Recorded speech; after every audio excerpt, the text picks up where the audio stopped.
Olá pessoal, o vídeo de hoje aborda temas sensíveis, incluindo racismo, violência e terrorismo. O conteúdo é apresentado com um propósito educativo e histórico, para que possamos aprender com os erros do passado e trabalhar por um futuro melhor. Capuzes brancos pontiagudos, cruzes em chamas e uma história manchada de líquido da vida e terror. Hoje vamos falar sobre uma das organizações mais infames da história americana, a Ku Klux Klan, um grupo que, por mais de 150 anos, espalhou ódio, medo, hostilidade e agressividade em nome da supremacia branca. Esta é uma história difícil, mas necessária, porque só entendendo o passado podemos garantir que esses horrores não se repitam. Para entender como esse grupo surgiu, precisamos voltar a 1865. A Guerra Civil Americana acabou, a escravidão foi abolida e o Sul estava em ruínas. Milhões de pessoas negras, antes escravizadas, agora eram livres e começavam a exercer seus direitos como cidadãos. Mas muitos brancos sulistas não aceitavam essa nova realidade. Eles haviam perdido a guerra, perdido sua propriedade humana e viam seu modo de vida desmoronar. Foi nesse contexto de ressentimento e ódio que nasceu a Ku Klux Klan. Em 24 de dezembro de 1865, na pequena cidade de Pulaski, Tennessee, 6 veteranos confederados se reuniram. Eram eles John Lester, James Crow, John Kennedy, que não era o presidente dos Estados Unidos, Calvin Jones, Richard Reed e Frank McCord. Inicialmente, o grupo se apresentava como um clube social para soldados confederados.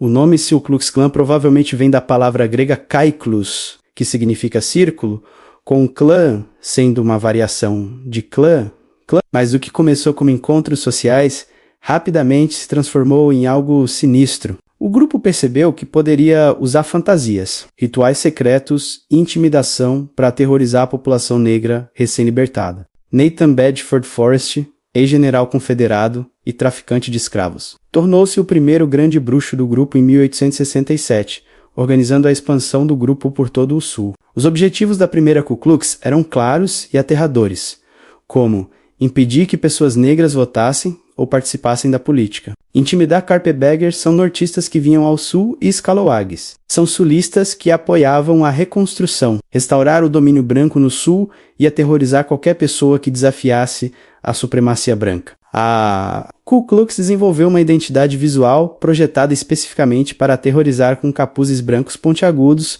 que escondiam a identidade dos membros. Mantos longos, inicialmente de várias cores, depois predominantemente brancos e cruzes em chamas. Símbolos roubados do cristianismo e pervertidos em ferramentas de ódio. Rituais elaborados com títulos como Grande Dragão, Grande Titã, um Ciclope. Seus métodos eram brutais e calculados para espalhar o máximo de terror, como invasões noturnas a casas de famílias negras, espancamentos públicos, linchamentos, execuções extrajudiciais, muitas vezes realizadas em público, queima de casas, escolas e igrejas frequentadas por pessoas negras, assassinatos de líderes políticos negros e seus apoiadores brancos. Entre 1865 e 1876. Estima-se que a Ku Klux e grupos similares foram responsáveis por milhares de atos contra a vida de pessoas e atos brutais em todo o Sul americano. A agressividade da Ku Klux teve um efeito devastador no período da reconstrução. Pessoas negras que haviam sido eleitas para cargos políticos foram forçadas a renunciar sob ameaça de morte. Eleitores negros eram impedidos de votar através de intimidação e violência. Escolas que educavam crianças negras foram queimadas. Igrejas, centros da vida comunitária negra foram destruídas. O progresso que estava sendo feito em direção à igualdade racial foi violentamente revertido. Em 1871, o Congresso aprovou o Ku Klux Klan, que deu ao presidente Ulysses Grant poderes para reprimir a organização. Tropas federais prenderam centenas de membros do grupo, e a organização original foi oficialmente dissolvida. Ironicamente, o próprio Nathan Bedford Forrest ordenou a dissolução da Ku Klux em 1869, alegando que havia se tornado violenta demais, um reconhecimento chocante vindo de seu fundador. Mas a Ku Klux não morreria tão facilmente. Em 1915, 3 eventos se combinaram para ressuscitar a organização, tipo o lançamento do filme O Nascimento de uma Nação, que veio a romantizar a organização original. Inclusive, vale mencionar que foi o filme mais racista já feito. o linchamento de Leo Frank, um judeu acusado injustamente de ato contra a vida, e o crescente sentimento anti-imigração nos Estados Unidos da América, William G. Simmons fundou a segunda organização no topo da Stone Mountain, Geórgia, em 25 de novembro de 1915. Esta nova versão era ainda mais ambiciosa. A Ku Klux dos anos 1920 não era apenas antinegra, agora também odiavam os católicos, judeus, imigrantes especialmente do sul e leste europeu. Qualquer pessoa que considerassem não americana, e esta organização era enorme. No seu auge, em meados dos anos 1920, a organização tinha entre 3 e 6 milhões de membros. Não estava mais confinada ao sul, tinha presença forte em Indiana, Ohio, Pensilvânia e outros estados do norte e oeste.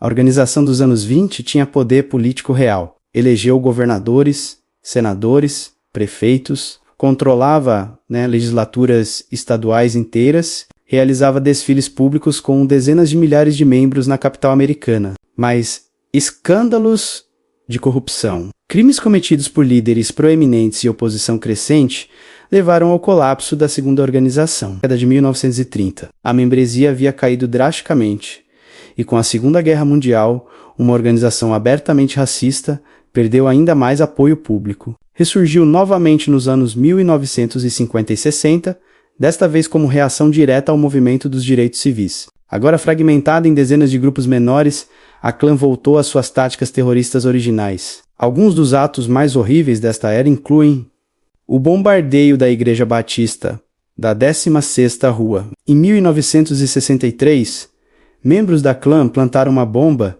que matou 4 meninas negras, Eddie Mae Collins, Cynthia Wesley, Carly Robertson e Carlene McNair. Elas estavam se preparando para o culto dominical. A eliminação de ativistas dos direitos civis em 1964, sendo James Chain, Andrew Goodman e Michael Schwerner, que trabalhavam registrando eleitores negros no Mississippi, foram sequestrados e assassinados por membros da Klan, incluindo policiais locais. Ceifaram a vida de Viola Liuzzo em 1965. Uma mãe branca de Michigan, que havia viajado ao Alabama para apoiar a marcha da cidade de Selma, a capital Montgomery, foi assassinada por membros da Klan. O FBI sob J. Edgar Hoover lançou o programa COINTELPRO para infiltrar e desmantelar grupos da Klan. Membros foram presos e condenados, embora muitos recebessem sentenças leves. A aprovação do Civil Rights Act de 1964 e do Voting Rights Act de 1965 representaram derrotas legislativas importantes para os objetivos da Klan. Desde os anos 1970, a Klan continuou a declinar. Processos judiciais drenaram suas finanças. Infiltração do FBI expôs suas operações. A opinião pública tornou-se cada vez mais hostil ao racismo aberto. Hoje a Klan está fragmentada em dezenas de pequenos grupos sem coordenação central. Estima-se que existam apenas 3.000 a 6.000 membros ativos nos Estados Unidos da América. Embora a Klan tradicional tenha perdido força, outros grupos de supremacia branca surgiram para ocupar seu espaço. Neonazistas, nacionalistas brancos, grupos de milícias extremistas. Esses grupos modernos frequentemente rejeitam os capuzes e cruzes em chamas da Klan, preferindo se apresentar como nacionalistas ou identitários. Mas a ideologia central de supremacia branca permanece a mesma. É crucial lembrarmos que por trás das estatísticas estão pessoas reais. Milhares de vidas foram destruídas. Famílias foram despedaçadas. Comunidades inteiras viveram sob terror constante. Mas também devemos lembrar a resistência, pessoas negras que se recusaram a ser intimidadas, brancos que arriscaram suas vidas para se posicionar contra o ódio. Ativistas dos direitos civis que enfrentaram a violência com coragem extraordinária, como uma organização terrorista pôde existir abertamente. Recrutar milhões de membros e cometer incontáveis atrocidades em uma democracia moderna, as respostas são desconfortáveis, como cumplicidade oficial polícia. Juízes e políticos frequentemente eram membros ou simpatizantes, apatia pública, racismo sistêmico, falha das instituições em proteger todos os cidadãos igualmente. A Ku Klux Klan representa um dos capítulos mais vergonhosos da história americana. Por mais de 150 anos, espalhou terror, destruição e morte em nome de uma ideologia de ódio racial. Mas a história da clã não é apenas sobre ódio, é também sobre resistência, coragem e a luta contínua por justiça e igualdade. É sobre pessoas que se recusaram a aceitar a dominação e arriscaram tudo para construir um mundo melhor. Se este vídeo te fez refletir, compartilhe. Educar sobre história, mesmo quando é desconfortável, é essencial para garantir que não a repitamos. Deixe nos comentários suas reflexões, mas lembre-se, este é um espaço para discussão respeitosa e educativa. Discurso de ódio não será tolerado, obrigado e até o próximo vídeo.